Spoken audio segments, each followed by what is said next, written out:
March 1993, Illinois State Penitentiary. A 37-year-old inmate named Jack Morgan was convicted of armed bank robbery. His sentence was 25 years without parole.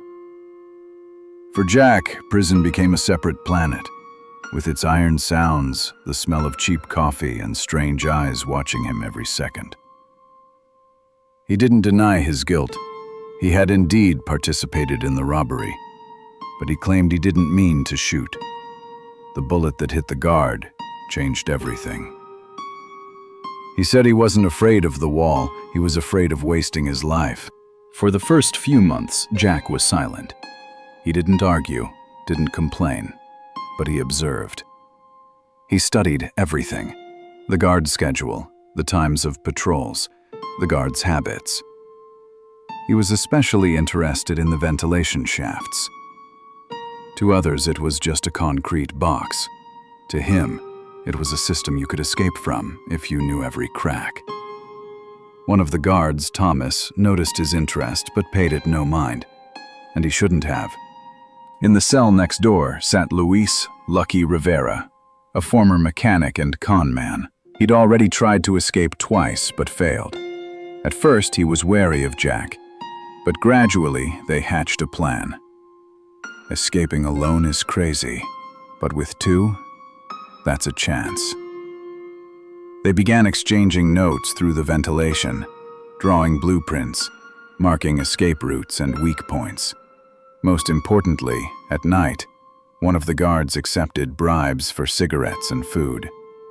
Through him, they collected small parts. After 8 months of preparation, Jack knew his chance would arrive at exactly 2:17 a.m. when the guards changed, and one camera temporarily blocked coverage of Sector C. He didn't sleep the entire night before his escape. His hands trembled inside, but his face remained stony. If you miss even a second, you'll die. If you're lucky, you'll see the sky without the bars again. They used an old ventilation duct where cables had once been installed. The distance was only 40 meters, but every meter felt like an eternity. Jack was the first to get outside.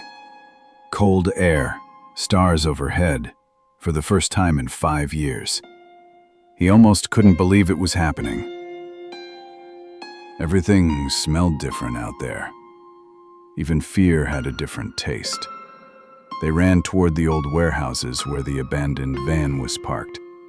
But 10 seconds later, the siren went off. The guard fired, the bullets whizzing past. Lewis was wounded. Jack didn't stop. He knew if he turned around, they'd both die. An hour later, the police had cordoned off the entire area. No trace, not a trace of Jack's blood. The newspapers wrote, "An impossible escape. He simply vanished." In reality, it was simpler. He hid in a sewer tunnel beneath the city. 3 days, no food, no sleep, only water and rats. When the search died down, he got out and climbed into a truck, promising help in exchange for his silence. A day later, he was in another state. Under the name Mark Davis, he got a job as a mechanic at a gas station. No one asked for documents. It was the 1990s, there were almost no background checks. He rented an old trailer, grew a beard, and became a quiet guy from the South. He learned to live without a name, without a past, only the present. In the evenings, he wrote letters. He didn't send them, he just wrote them. About his mother, about his son, to whom he didn't have time to explain why everything had turned out this way. 5 years later, Jack almost believed it was all over. Until one day, a new sheriff showed up at the gas station. He looked familiar, and indeed he had worked in Illinois before. Sometimes fate doesn't come for you. It just reminds you who you are. The sheriff didn't recognize him right away, but the name Mark Davis seemed suspicious. He reported it to the database. Jack realized time was short. That night, Jack packed his things and left on an old motorcycle. The police were already on their way to pick him up.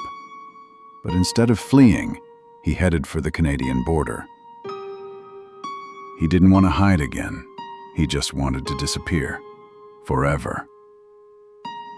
He was stopped on an old bridge, but before they could arrest him, the motorcycle lost control and plunged into the river.